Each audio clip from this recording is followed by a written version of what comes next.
سوال ہے کہ جماعت کی نماز میں دیری سے پہنچنے پر کیا ثنا پڑھنا ضروری ہے؟ شیخ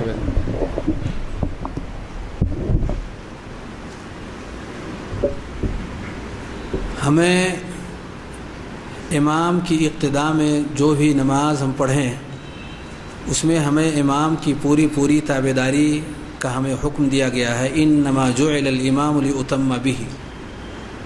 لیکن جب وہ تلاوت کر رہا ہو تو اس وقت مقتدی کو خاموش رہنا ہے، یعنی کچھ پڑھنا نہیں ہے، اپنی زبان کو حرکت نہیں دینا ہے، اسے بغور سننا ہے، جیسا کہ مشہور آیت کریمہ سورہ اعراف کی ہے، وَإِذَا قُرِئَ الْقُرْآنُ فَاسْتَمِعُوا لَهُ وَأَنصِتُوا لَعَلَّكُمْ تُرْحَمُونَ۔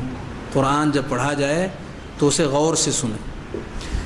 ایسے میں صرف ایک چیز اس سے الگ کی گئی ہے اور وہ ہے سورہ فاتحہ کا پڑھنا، اس لیے کہ اس کے بغیر نماز ہوتی ہی نہیں، لا صلاۃ الا بفاتحۃ الکتاب، سورہ فاتحہ پڑھے بغیر نماز ہوگی ہی نہیں۔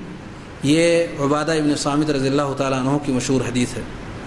اس سے پتہ چلا کہ صرف امام اگر قرات کر رہا ہے تو قرات جاری ہو تو صرف ہمیں سورہ فاتحہ پڑھ لینے کی اجازت ہے، اس سے پہلے اور اس کے بعد کسی اور دوسری چیز پڑھ لینے کی ہمیں اجازت نہیں دی گئی ہے۔ اس لیے ہمیں بغور امام کی تلاوت کو سننا ہے اور خاموشی کے ساتھ میں اس پر پورا دھیان دینا ہے۔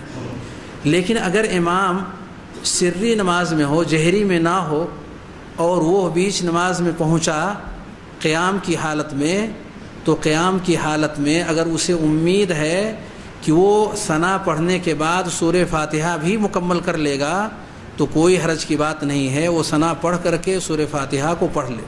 لیکن اگر یہ اندیشہ ہے کہ ثنا پڑھتے پڑھتے اور امام رکوع میں چلا جائے گا، سورہ فاتحہ نہیں پڑھ سکے گا، ایسے میں اسے سورہ فاتحہ پڑھ لینی چاہیے تاکہ اس کی وہ رکعت فوت نہ ہو اور امام کے ساتھ وہ رکعت اسے مل جائے۔